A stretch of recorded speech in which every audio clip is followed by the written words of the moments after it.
이 영화는 개봉 첫 주부터 박스오피스 1위를 차지했고 너 때문에 죽은 거야. 7일 만에 손익분기점을 돌파하고 살묵지야. 옛날부터 거긴 터가 죽은 사람을 만날 수 있는 곳으로 유명했대요. 먼저 살목지, 한자로 풀면 나무를 죽이는 연못이라는 뜻인데요. 뭔가 이름부터 심상치 않은 이 저수지는 실제로는 충청남도 예산군에 있는 유명한 낚시 스팟으로 오래전부터 마을 주민들 사이에서 괴담이 전해져 내려오는 그런 심령 스팟으로도 유명한 곳이라고 합니다. 그래서 돌비 공포 라디오의 실화 괴담으로 유명해졌고 심야 괴담회에도 등장했던 그 이야기를 실제 영화로도 만들었다고 합니다. 많은 공포 영화에는 사람들을 오싹하게 하는 여러 기법들이 있는데요. 살목지의 핵심 공포는 귀신이라기보다 뭔지 알 수 없는 공포에 가깝다고 생각이 됩니다. 계속 음산한 분위기를 주면서 뭔가가 있을 것 같다는 공포심을 계속 불어넣거든요. 불빛도 없는 저수지의 밤, 그 어두캄캄한 곳에서 일행들은 각자 뿔뿔이 흩어지게 되고 뭔가 모를 답답함, 주인공은 어딘가로 자꾸 홀려서 왜 거길 가는 거야? 분명히 위험한 일이 벌어질 텐데 하는 관객들의 애간장이 타들어가는 그 시점에 결국은 뭔가가 벌어집니다. 정체를 알 수 없는 어떤 인물에게 홀려 물속에 걸어 들어가는 장면들. 여기서 무슨 일 있으셨어요? 뭔가 알 수 없지만 뭔가가 일어날 것 같다고 생각이 되는 바로 이런 공포, 이런 설정이 귀신이 갑자기 튀어나오는 점프스케어보다 훨씬 오래 남는 공포 요소라는 생각이 들었습니다. 저는 무엇보다 우리나라를 대표하는 시그니처 귀신 중에 하나인 물귀신이 등장한다는 게 굉장히 흥미롭고 재밌게 보았던 부분입니다. K-팝, K-푸드, 이제는 K-귀신까지. 아, 국뽕이 차오른다.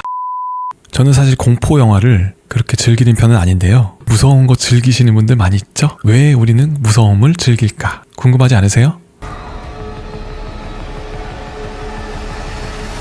공포 영화에 몰입하게 되는 심리적 이유. 첫 번째, 공포와 쾌감은 같은 곳에서 나온다. 여러분, 롤러코스터 타면서 다시는 타지 말아야지, 이거 절대 안 타, 이래놓고 다 내려오고 나서 한 번 더 탈까 하신 적 있으신가요? 무서웠는데 왜 또 타고 싶을까요? 공포와 쾌감은 뇌에서 완전히 다른 회로가 아닙니다.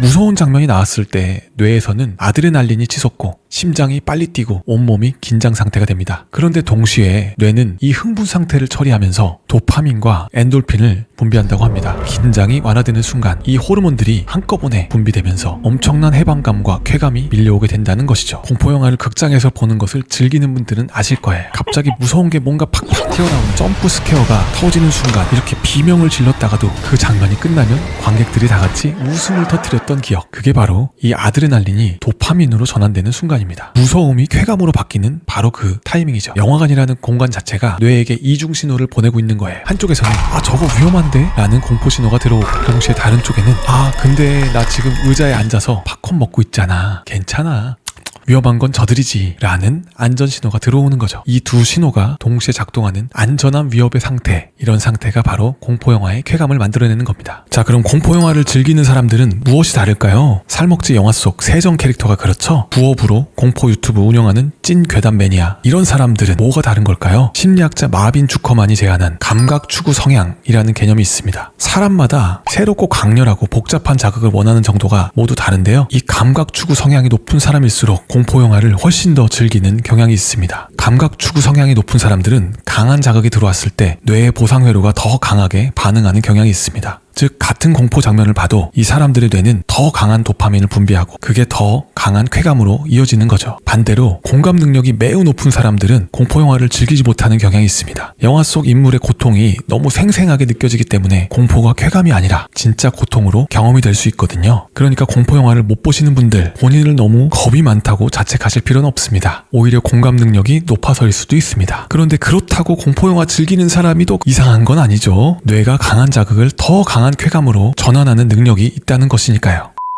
여러분, 그런데 그런 생각 해보지 않으셨나요? 이 영화는 실화를 바탕으로 만들어졌다, 그리고 이 영화 속 장소는 실제로 있는 곳이다, 이런 이야기를 들었을 때 어떤 생각이 드시나요?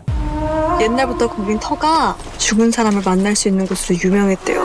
영화 살목지를 보고 나서 많은 분들이 실제 살목지가 있는지 검색했다, 혹은 영화 보고 나서 우리 동네 주변에 있는 저수지 왠지 가면 안 될 것 같고 현실의 리얼리티가 영화 속에 반영돼서 조금 더 생생하게 영화를 느끼신 적 있으실 거예요. 이런 효과를 현실성 효과라고 하는데요. 살목지는 바로 이런 현실성 효과를 정말 영리하게 활용을 잘한 것 같습니다. 똑같은 강도의 공포더라도 이게 실화야 라는 말 한마디가 리얼리티를 더욱더 현실감 있게 만들어줍니다. 심리학 연구에 따르면 동일한 사진이나 영상을 보여줬을 때 이건 실제 있었던 일입니다. 이건 실화입니다. 라는 정보를 추가하는 것만으로도 피험자들의 공포 반응, 심박수, 불안 수치가 유의미하게 올라갔다고 합니다. 저건 영화야 라고 생각하는 동안에는 전두엽이 편도체의 공포 반응을 어느 정도 억제해주는데요. 저거 실제로 있었던 일이야 라는 순간 그 억제가 해제되면서 공포 반응이 훨씬 날것으로 들어오는 거죠.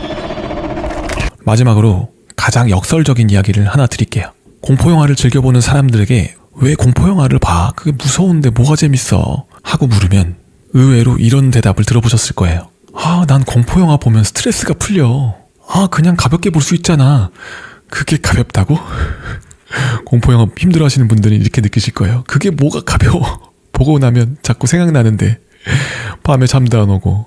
그쵸? 그런데 이제 공포영화 좋아하시는 분들은 하나같이 공포영화 보면서 너무 재밌다. 뭔가 좀 기분이 풀렸어. 스트레스가 막 날아갈 것 같아. 이렇게 얘기를 하거든요. 그러니까 무서운 영화를 봤는데 마음이 오히려 가벼워진다? 스트레스가 풀린다? 이게 어떻게 가능한 걸까요? 심리학적으로 보면 이건 카타르시스의 영향이라고 생각이 되는데요. 카타르시스는 억눌린 감정을 안전한 방식으로 분출하면서 심리적 정화가 일어나는 것을 말하는데요. 바로 심리치료 현장에서도 이런 카타르시스가 일어날 수가 있고요.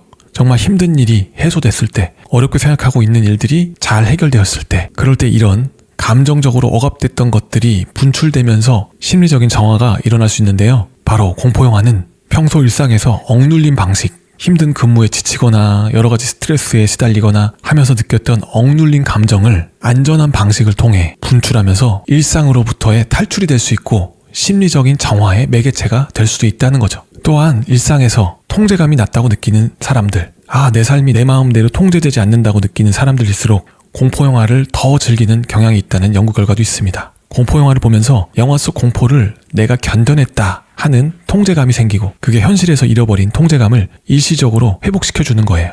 그래서 공포영화는 통제감을 회복하고 강렬한 경험을 통해 일상의 무감각함에서 잠깐 벗어나게 해줄 수 있는 그런 심리적인 탈출구가 될 수 있습니다. 오늘은 살목지를 통해 공포영화에 몰입하게 되는 심리적인 이유에 대해서 이야기를 나눠봤는데요. 여러분은 이 영화 어떻게 보셨나요? 여러분의 생각을 댓글로 남겨주세요.